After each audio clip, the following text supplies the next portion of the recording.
ตัวนี้แม่นกำลังใกล้เกี่ยมสถานที่หรือว่าใกล้เกี่ยมงานกฐิน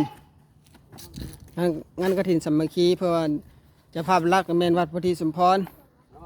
แล้วก็วัดอรัญญวาสนี่แล้วก็ทางอปสเมืองเป็นเจ้าภาพไปทอดถวาย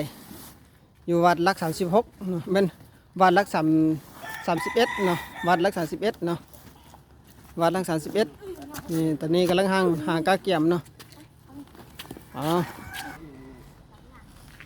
ลังหากาเกี่ยมเนาะ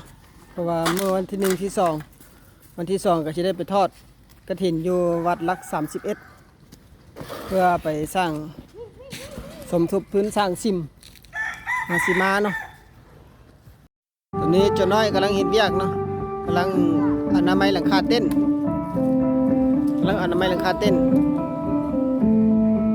พื่อทางหากาเกี่ยมงานกฐินเนาะเพราะว่าเป็นเจ้าภาพไปทอดถวายอยู่ที่วัดหลัก31เนาะทอดถวายหลัก31เนี่ยเจ้าน้อยพวกเจ้า